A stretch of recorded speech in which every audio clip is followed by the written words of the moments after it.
Bonjour à tous, j'espère que vous allez bien. Cette année fut une année excitante pour moi et très intéressante, que ce soit sur le plan scolaire que sur le plan personnel. Donc j'ai décidé en fait de faire une vidéo qui permettait de faire une vidéo bilan sur cette année 2021. C'est ce qui va arriver maintenant. Donc comme vous le savez sans doute, en début de cette année 2021, j'étais au Portugal, plus précisément à Lisbonne, dans le cadre d'un Erasmus, un échange académique Erasmus, à l'IST, donc l'Instituto Superior Técnico de Lisboa, où j'ai réalisé cet Erasmus, ces 6 mois. À Lisbonne, j'ai eu l'occasion déjà de visiter la ville, qui est une ville vraiment, un lieu vraiment magnifique, que je conseille vraiment aux gens d'y aller. J'ai réalisé une vidéo d'ailleurs sur cette ville qui apparaît quelque part en haut d'écran. J'ai profité pour visiter Sintra, qui est juste à côté, avec notamment le Palais de la Pena.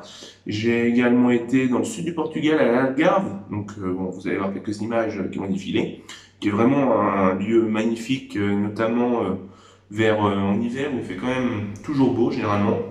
Vraiment très intéressant. Et donc, durant cet échange, j'ai pu rencontrer également des personnes vraiment géniales, que je remercie d'ailleurs, et que je suis heureux d'avoir pu rencontrer, j'ai gardé toujours contact avec ces personnes, donc c'était vraiment un échange très intéressant au Portugal.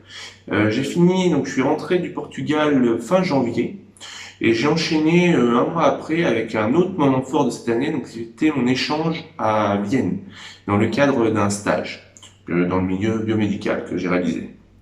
La ville de Vienne est également une rupture complète entre Lisbonne et Vienne, notamment sur la manière de vivre, la manière de se comporter des gens, leur caractère, qui est complètement différent, mais également très intéressant.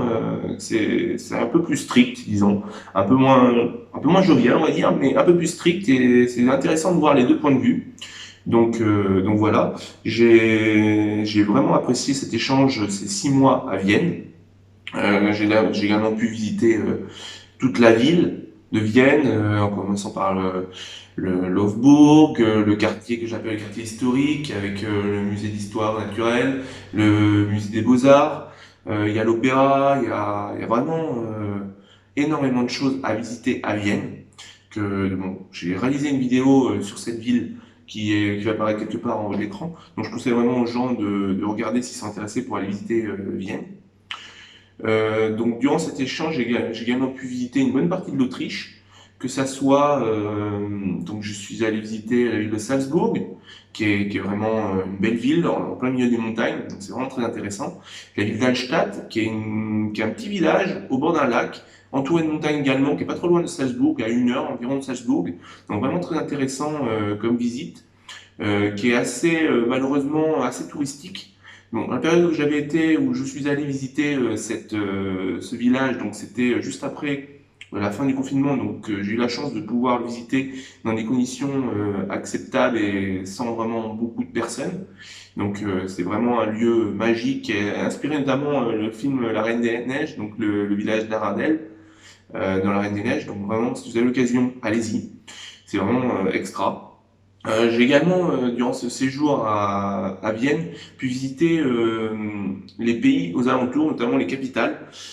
J'ai visité Bratislava, qui est une ville assez agréable. Bon, une journée, on a le temps de faire un peu le tour.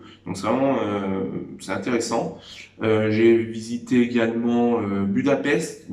J'avais déjà visité Budapest précédemment. Donc c'est vraiment une ville que j'apprécie. C'est vraiment une ville coup de cœur pour moi.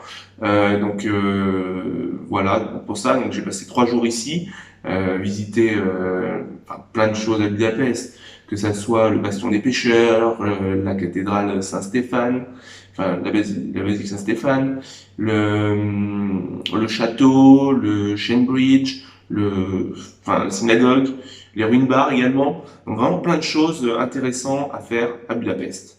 J'ai eu notamment aussi l'occasion de visiter Prague. À partir de là, j'ai pas encore eu le temps de réaliser la vidéo, donc ça va arriver. Mais veuillez m'excuser pour le délai. Ça va pas tarder et ça va être également très intéressant. Mais plein de choses à faire à Prague, que ça soit le château, que ça soit le pont Charles, la maison dansante, enfin énormément de choses. Donc je vous conseille vraiment de regarder cette vidéo qui ne devrait pas tarder. Donc mon séjour à Vienne s'est terminé, donc je suis rentré en France fin juillet, donc, parce que mon stage se finissait à cette période-là. Et donc j'ai profité du mois d'août pour faire autre chose. Donc j'ai visité d'autres lieux. Je suis notamment allé dans le sud de la France. Donc bon, une vidéo va être réalisée ultérieurement. J'ai encore pas eu le temps de la monter. Veuillez m'excuser pour cela. Mais il va y avoir une vidéo sur le sud de la France où j'ai visité, je suis allé dans la presqu'île de Giens. Gien, je crois que ça prononce comme ça. J'ai visité l'île de Porquerolles, j'ai suis également allé quelques temps, 1 ou 2 journées à Marseille. Donc je vais vraiment me présenter cela. J'ai aussi, durant cet été, eu l'occasion d'aller visiter la Suisse, notamment le pourtour du lac Léman, en passant par le village de Gruyère, qui est très intéressant. Donc je vais également faire une vidéo là-dessus ultérieurement, et tout en revenant sur la partie française de Évian-les-Bains, ce genre de coin. Donc vraiment en passant par Genève pour le retour, vraiment très intéressant. Donc je vais faire une vidéo également là-dessus. Bon, ce lieu-là, j'ai choisi cet environnement qui est très intéressant, etc. Mais je pense qu'on peut changer un peu de lieu pour parler de la suite de mon année. Donc toute la partie qui débute à partir de septembre. Donc on va voir ça dans un nouveau lieu tout de suite. Donc voilà, donc j'ai changé d'endroit, donc je me trouve, bon, il fait un peu froid, etc. Mais il y a un magnifique soleil, comme vous pouvez voir derrière moi, avec un lac. D'ailleurs, il y a même un héron qui est là-bas, donc assez intéressant. Donc je suis en fait me situe sur le bord du lac du parc Saint-Pierre. Donc le parc Saint-Pierre se situe sur Amiens, donc dans le nord de la France. Donc c'est dans cette ville que j'ai déménagé en septembre. Donc je m'attendais pas trop à venir ici dans cette ville. Mais bon, c'était un peu une grosse surprise quand même, parce que c'est une ville assez atypique, assez jolie. Donc il y a des canaux, enfin, il y a plein de choses à voir également, entre la cathédrale, les artillonnages, il y a vraiment plein de choses. Donc je vais montrer ça un peu dans une vidéo ultérieurement, qui va venir quand j'aurai le temps. Mais je vais montrer ça dans une vidéo, donc c'est vraiment assez intéressant. Et donc, étant localisé ici, c'est vrai que j'ai pas expliqué vraiment la raison, donc c'était pour réaliser un stage dans le domaine du ferroviaire. Donc c'est pour ça que je suis dans cette région-là. Et j'ai eu l'occasion, en fait, en étant localisé ici, de pouvoir aller en Belgique, à Bruxelles. Donc je vais présenter ça également plus tard en détail. Donc c'est vraiment un pays que j'ai bien aimé. Enfin, notamment la ville de Bruxelles est magnifique. Donc on va montrer ça un peu plus tard dans une vidéo. J'espère que ça vous plaira sur ça.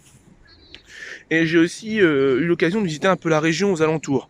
Donc notamment en ce qui concerne la baie de Somme, qui est un coin assez sympa, avec que ce soit Saint-Valery-sur-Saume, que ce soit en montant un peu plus haut, Cailleux-sur-Mer. J'ai été un peu jusqu'au Tréport aussi, en Normandie. Bah, voilà. Et donc c'est vraiment une zone assez intéressante, assez magnifique. Donc voilà pour ça, donc c'est ici que je vais finir mon stage et mon année. Donc je vais vous montrer juste après, il y a un marché de Noël, vu qu'on est dans la période de Noël, je vais vous mettre ça en image pour montrer la magie de Noël. Et j'aimerais également parler de la situation actuelle. Donc c'est vrai que ça n'a pas été une année facile pour tout le monde, notamment à cause du Covid, à cause des restrictions, à cause de tout ce de tout ce qui est aux alentours lié au Covid, lié à la situation actuelle. Mais je tiens à préciser que il faut pas lâcher les choses, faut continuer de persévérer, essayer de trouver des solutions, d'être flexible. Et c'est sûr que c'est pas facile, mais il y a moyen de faire des choses très intéressantes, même en cette période difficile. Donc voilà, donc je vais vous souhaiter de bonnes fêtes de fin d'année, et j'espère que on se retrouve pour l'année prochaine. À plus!